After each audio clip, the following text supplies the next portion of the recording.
Okay, so imagine you're scrolling through YouTube in 2020 and you see this video. I don't want to mess anything up with what's going on. A family vlogger couple sitting on their bed, tears streaming down their faces, about to make an announcement. And the announcement? They're giving away the child they adopted from China. The same child they'd spent 2.5 years using for content. The same child who became the star of their channel and helped them earn hundreds of thousands of dollars. His name was Huxley.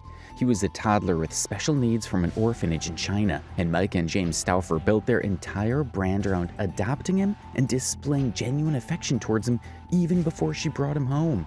I don't even know how I'm going to function if someone tells me that I can't bring up Huxley. Like, this isn't just a kid in China. Now here's where it gets really dark.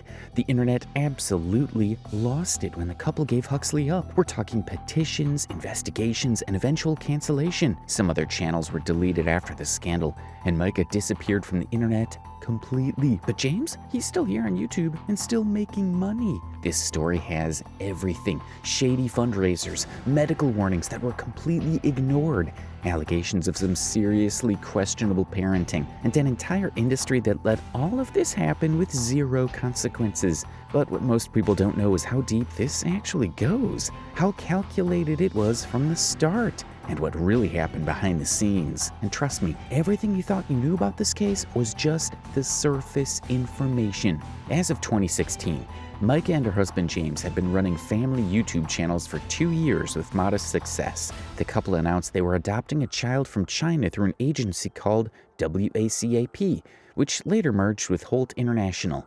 Jim and I have decided that we're gonna adopt from China. But this wasn't just about giving a child a home. From the very beginning, the adoption was framed as content, as a journey the viewers would be invited to experience alongside the family. The way Myka presented the adoption revealed something troubling. She didn't just announce it after the fact, she announced it before they had even formally started the process, turning what should have been a private, sacred decision into a public spectacle. Susan Soon Kim Cox, Vice President of Policy and External Affairs at Holt International, later stated that the agency specifically asked them not to publicize the adoption before it was finalized. They asked the Vice President of Policy and External Affairs for Holt International, who is the agency that they used, about whether or not it is advisable to share information about adoption. And they said, we do not advise it. In fact, we asked them specifically not to do it. Why? Publicizing an adoption can jeopardize the process itself and play into harmful stereotypes of white families swooping in to save foreign children. And let's not forget that it deprives these children of much needed privacy. But Myka didn't listen because growing her YouTube channel was more important than protecting the child. The adoption felt less like an act of service and more like a content strategy. Every milestone in the adoption process became a talking point for the channel. The announcement video, the fundraising campaigns, the wait times, and the approval letters all appeared on her channel. Each update drove engagement, comments, shares. Viewers became emotionally invested in the journey, checking back regularly for news about when they'd bring home this mystery child from China, and Myka knew exactly what she was doing. In deleted vlogs, she once referred to James as an SEO god, praising his ability to optimize their content for maximum visibility. They weren't just documenting their life, they were hacking the algorithm, and the adoption was the ultimate hack. Even James's detailing page, Stauffer Garage, benefited from the extra attention the family was receiving. He also admitted this in one interview. But when we went to China to adopt our son, Huxley, we had a lot of people from China, from other countries, and even our followers here in North America kind of following along with us, and they were getting really revved up, and everybody started getting super excited about it, and we're like, this is really cool. So at that point, we started revving up our content, especially when we went to China, we took all of our kids. The comments under this video after the scandal were what you would expect. People were upset and couldn't understand how two people who have biological children would trade a child's life for content. One YouTuber said, "It continues to absolutely shock me. It feels so insane to think that anyone could be so cold and calculating. But the more that is revealed, the worse it gets." Their own recent statements telegraphed these sentiments. But then this kind of thing objectively reveals their exploitative mindset. Sick. From where your treasure is, there will your heart be. They followed the fame, and now they are more famous than they've ever been. What a worthy punishment for everyone to know them as the people they truly were. James didn't seem too enthusiastic about the adoption from the start and only bought into the idea when he realized how much publicity it could generate. In an article on Parade, Myka admitted that her husband didn't buy the idea initially. "My husband was resistant at first, but after letting him reflect on the idea for several months, we both agreed to start researching and see what surfaced. At first, we looked into every adoption route and kept being redirected to international adoption when we put into the age and time frame we were ultimately seeking. We had our hearts set on Africa, but right as we started researching agencies, the Ethiopian adoption program was struggling with ethical issues and was temporarily shut down. So we set out again, determined to find the perfect country to fit for our family, and we kept being led to China. But it gets worse. The couple didn't just announce the adoption and wait quietly. They turned it into a full-blown marketing campaign, complete with fundraisers and what critics would later call a disturbing game of window shopping for a child.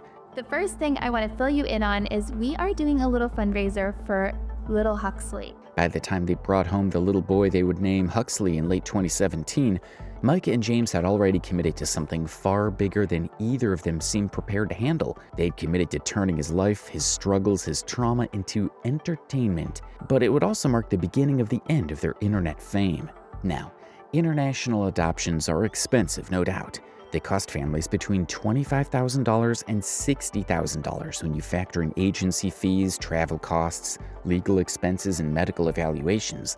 So it's not unusual for families planning adoption to quietly run fundraisers through their communities, hold bake sales, and save for years. But the Stauffers turned it into a business. They asked their viewers to donate $5 per puzzle piece, and with each donation, they'd place another piece of a 1,000-piece puzzle. And what was the prize for completing it? We have a 1,000-piece puzzle. Each puzzle piece is worth $5. Every time someone donates, we start putting the puzzle pieces together. It's done. We are going to be revealing Huxley's picture to you guys and to the world, and we're so excited to share our little boy with you guys. Revealing Huxley's face to the world. Think about that for a moment. They were essentially selling access to this child's image. They also set up a GoFundMe campaign asking their audience to support the adoption financially. The thing is, they weren't just asking for help. They planned to build a parasocial relationship with their audience, making viewers feel as if they were part of the adoption journey and had a stake in bringing Huxley home. And it worked brilliantly from a business perspective. The puzzle fundraiser generated massive engagement, and every single video documenting the process racked up hundreds of thousands of views, which meant ad revenue was pouring in like never before. Once Huxley was home, he became the star of the channel. The Gotcha Day video, documenting the moment they first met him in China, eventually racked up over 5.5 million views. But it didn't stop there. Every milestone, every struggle, every therapy session, every meltdown was documented and monetized. Myka integrated Huxley into sponsored content almost immediately. There were Instagram posts featuring Huxley with product placements. There were YouTube videos where she discussed his challenges while promoting everything from children's clothing brands to cleaning products. In one particularly tone-deaf post, she said that she wouldn't trade him for anything.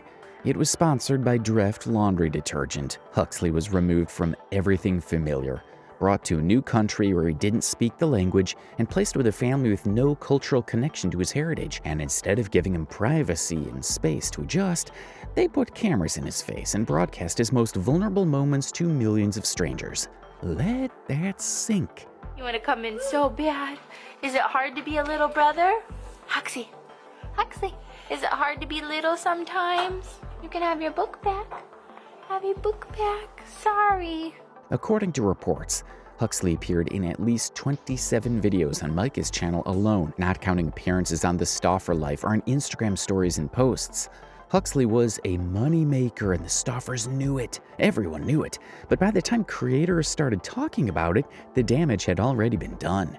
They crowdfunded and asked for their viewers or fans or whatever to help fund the adoption costs. They were advised not to adopt out of birth order. They began tailoring content specifically around him. Videos with titles like "Our Son's Autism Diagnosis," Huxley's speech therapy update, or Challenging Day with Huxley, consistently outperformed their other uploads. With over 700,000 subscribers and millions of views monthly, they would have been making anywhere from $5,000 to $15,000 in ad revenue alone. Let's not talk about sponsorship deals and gifts from interested fans. The thing is, Huxley had real health challenges that the Stauffers clearly weren't prepared to handle. The longer he stayed with them, the more overwhelming it became. And since their motives for the adoption were clearly wrong, their parenting style was off.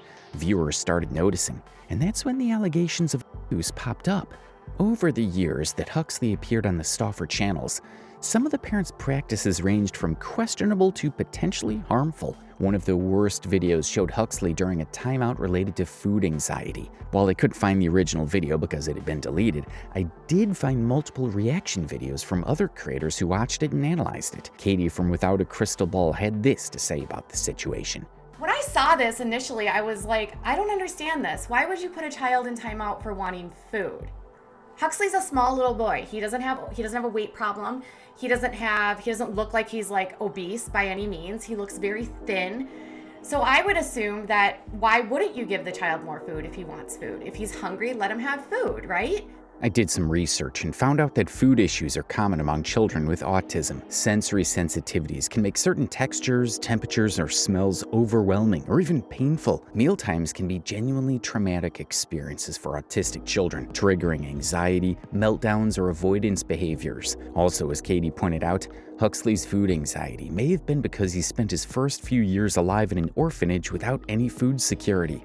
So it's a survival strategy. So imagine you have not been had enough food. You have been in an orphanage where you've often been put in a crib for hours at a time. There's not enough staff to manage all the kids that are there. They're not getting enough affection and attention. And then they're also don't know when their next meal is going to come.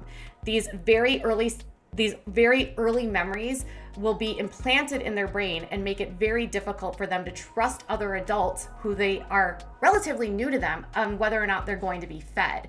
Huxley displayed many of these struggles. Instead of consulting with occupational therapists about sensory integration or working with behavioral specialists on positive reinforcement strategies, Myka filmed Huxley in distress and used it as content.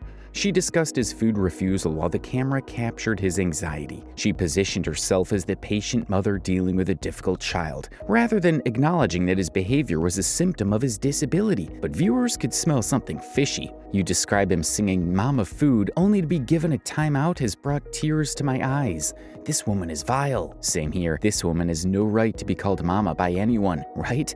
Like, why not just give him some healthy crackers or some carrot sticks or something? That woman is something else. If she was this public with her annoyances with Huxley, just imagine how awful she must have treated him off camera. I've thought about this too and it makes me sick. He so clearly treated him differently than her natural children in a lot of different vlogs, like making him go to bed earlier, duct taping his thumb so he wouldn't suck it, not letting him eat, etc. I can only imagine how much worse it was not on camera. These people don't deserve to have any children if you ask me. But that wasn't the only concerning moment. Another video showed Myka's approach to Huxley's thumb sucking, a common self-soothing behavior in children with autism. Myka posted a video of Huxley and quickly deleted it. She re-uploaded the video, but it was 22 seconds shorter because she deleted the part that showed Huxley's hand bound in duct tape. The thing is, thumb sucking in children with autism helps with regulating emotions. A simple Google search will show you that it helps them manage sensory overload, anxiety, and stress. Abruptly removing a child's primary coping mechanism without providing alternatives or addressing the underlying need can lead to increased distress and the development of more harmful self-soothing behaviors. The worst part is that Myka didn't seem to have a problem with the thumb sucking on video and had posted photos with Huxley sucking his thumb multiple times. So why bind his hand in private? There were other moments that raised red flags. Videos where Huxley appeared to be overwhelmed or distressed, but filming continued. Posts where Myka discussed his behaviors in ways that framed him as a problem to be solved rather than a child to be understood. We also saw Instagram stories that reduced his complex needs to sound content-friendly. Myka always maintained the persona of a devoted mother. She spoke in soft tones. She used words journey, growth, and love. In one video where she discussed how Huxley faced more challenges than she and her husband anticipated, she said he was not returnable. Child is not returnable. He's our son, and that's that. He's not we aren't going to trade him in. We're not going to return him. Now this is where it all started crumbling, because Myka and her husband James would indeed return Huxley months after she made that noble declaration. They were smart about the process. They didn't remove Huxley from their videos abruptly or tell their audience their plan. They gradually reduced the frequency of posting, especially videos with Huxley. At some point, viewers noticed that videos of Huxley had been deleted from YouTube, Instagram, and other social media platforms. It was like they deleted him from their lives. People started asking questions. One video on Stauffer Garage, James's car detailing channel, had comments full of people asking about Huxley, and his response was insensitive to say the least. "What happened to Huxley?" James replied. "With a new family." Another person asked again, "What happened to Huxley?" James repeated himself saying, "with a new family." At this point, it was clear that he wasn't joking, and the comments became more aggressive. "Delete your account. That's disgusting, as well as you as a parent." James replied, "Thanks." And the commenter said, "Welcome, effer." He repeated the thanks. Thanks. It didn't stop there. People were obviously upset about the situation and the fact that he was talking so lightly, so more comments followed. "Can't believe you would adopt a baby for attention it and then give it away like you did with numerous animals. So incredibly sad, traumatizing, and heartbreaking. You both should be ashamed of yourselves." Finally, James replied with more than one sentence, but he wasn't really saying anything concrete and was still incredibly insensitive. "And you have no idea what really happened, nor will you ever. Keep watching my stuff. It helps me make money. And I'm also proud of my decisions for each of my children. Best interest for all involved. Have a great night and please keep commenting." Another commenter replied, "Yeah, help you make money, like the kid you used and gave away for monetary gains. You're disgusting." It was sad to watch, and that wasn't the only post with comments about Huxley. I mean, the family spent years making Huxley the center of their content and suddenly cut him off. The people deserved an explanation. With mounting pressure, the Stauffers finally dropped a bombshell video explaining their decision to rehome Huxley. This is by far the hardest video James and I have ever publicly had to make. But before I get into the video, I did just want to say thank you to how amazing our viewers have been. We have some viewers who have been just like so incredibly kind and respectful of our son's privacy. The video has since been deleted, but not before it was downloaded, re-uploaded, and dissected by thousands of viewers. And what it revealed was damning. The video began with Myka thanking viewers who had respected Huxley's privacy during this difficult time. What an irony, considering the fact that she spent all the years Huxley was with her posting every aspect of his life on social media. Then James took over. I can't say enough how hard Myka has tried throughout this entire journey, and the amount of effort she's put into this and helping Huxley as much as she can. So, I mean, you guys have been part of this adoption journey even before, we picked up Huxley throughout the whole process. And, with international adoption. Wait, did James just say unknown? Obviously, the couple was trying to claim that they didn't know the full extent of Huxley's challenges before bringing him home. The thing is, it was a lie. In a much older video, Myka admitted that their doctors discouraged the adoption due to the extent of Huxley's needs, and she simply ignored the advice. Sent off our imaging to our physician. She kind of discouraged us from adopting him. Heard all of the things that doctor was telling us. It kind of went in one ear and out the other. So she deliberately neglected medical advice and adopted Huxley, only to return him citing medical advice. They used words like rehomed and returned to make their decisions sound more humane. After multiple assessments, after multiple evaluations, numerous medical professionals have felt that he needed a different fit in his medical needs. He needed more. We haven't made this video yet. It's because we've been trying to protect his privacy, his rights, and also just try to not mess up his future that was laid out in front of us. We're trying our best to. The cognitive dissonance was staggering. For years, Myka had built her brand on being the mother who would never give up, who would fight for her son, who would do whatever it took. She had posted inspirational quotes about adoption being love. And then she gave him away after making him bound with her and the rest of her family for more than 2 years. Everyone saw through the performance, and the backlash started. It didn't take long for the couple to delete the video from their page, but the comments on the re-uploaded video showed that people weren't buying it. These people are horrible. Would they get rid of a biological child who had special needs? Adoption is forever. They let everyone know about Hux when they adopted him. They never had respect for his privacy. It was all about the almighty dollar. So true. She knew she was adopting a special needs child. You deal with it and keep the child. But seeing what I've been watching in videos, these people don't need any children. It's not about me at all, but the last few months have been so hard on me. The fake crying. They have such a cheek to even utter the words, "our son." Did she thank Huxley for making you a millionaire before she trashed him? Within a few days, everyone was talking about it. YouTube was filled with commentary about the case. The sheriff's office in their county opened an investigation, though ultimately no charges were filed. The thing is, rehoming, while ethically questionable, isn't illegal in many states, and without tangible evidence of abuse or neglect,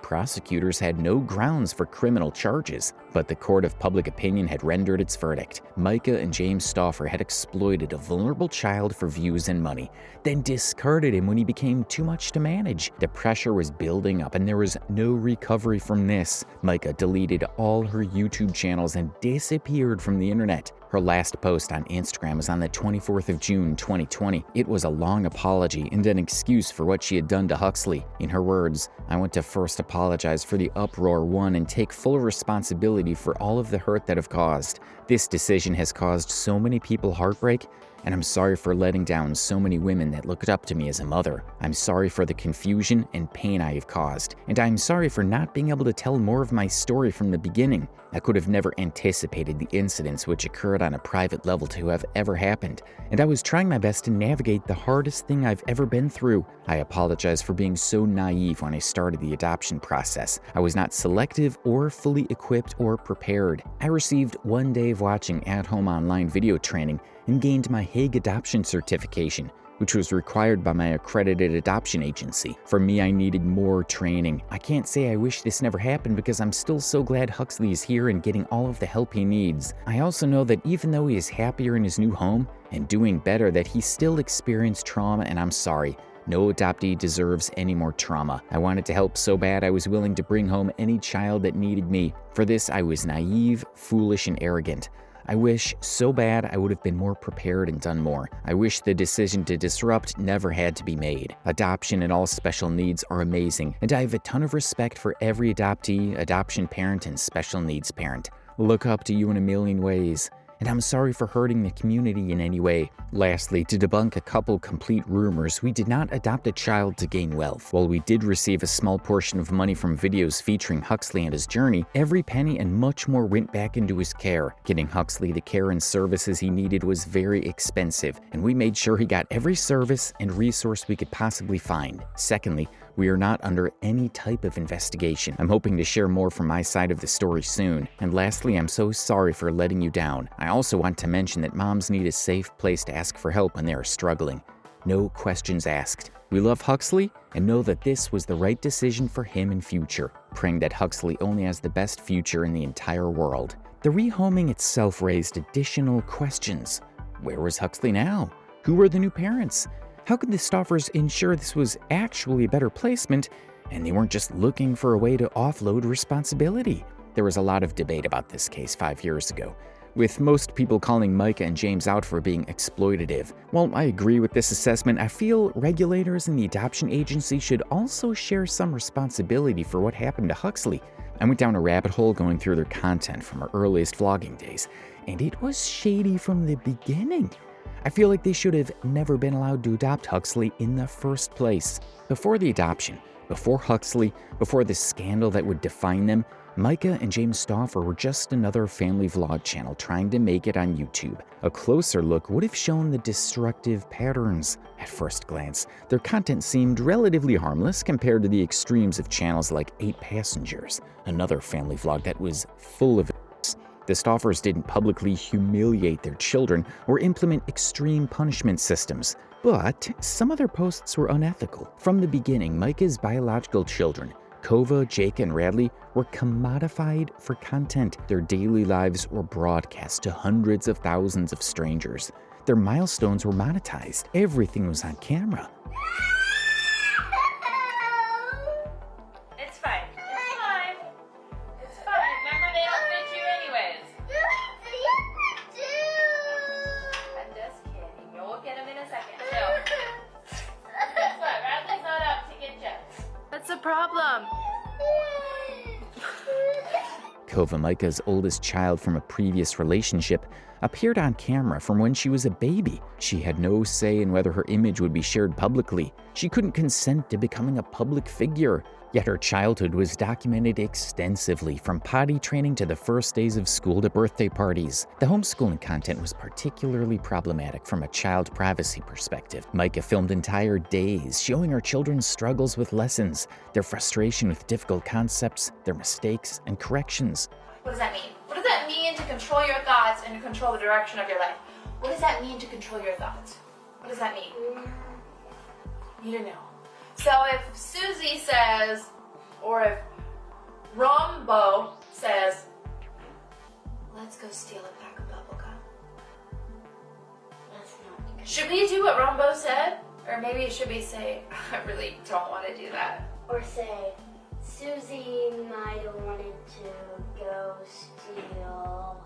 These were moments that would normally happen in private, when children could learn and fail without an audience. But for the Stauffer children, education was performance. The pregnancy announcements and birth vlogs followed this same pattern. Myka documented every pregnancy milestone, from positive tests to gender reveals to labor and delivery. Some of this content included her biological children in ways that would later appear awkward or embarrassing. And if you look even deeper, you'd see that Myka has always wanted to be in the public eye. Even before she got married to James Stauffer, she posted details of her daily life as a single mother online. Alright, before and after bikini shots of 21-day juice fast with me. Lose 21 pounds in 21 days. Here's the bikini body. You ready? You ready for this? Alright. This is the before, everybody. Alright, I don't know if I'm going to back or no, but this is the before.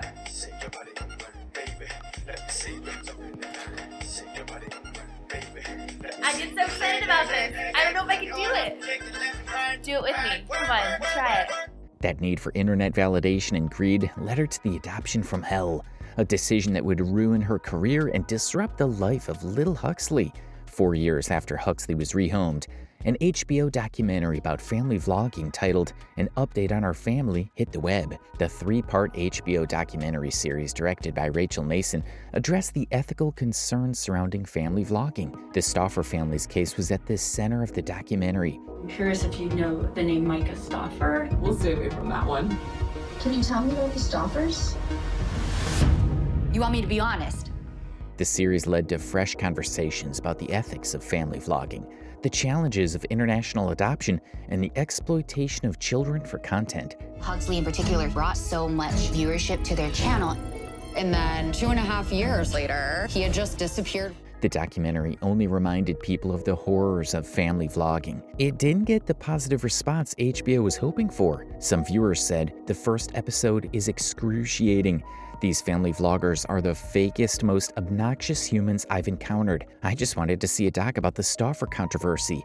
Dear Adoption Inc., unfortunately, the child you sold us is more defective than you led us to believe. We'd like to return it for a less work-intensive model. Adoption is an adverse childhood experience without the cameras. These people are just narcissistic. Family vlogs are fine. It's not like anything has happened. Myka Stauffer, Ruby Frankie, that guy who had literally got his children to all bully each other. I'm sure the list goes on. At the time this video was posted, Myka had not returned to social media.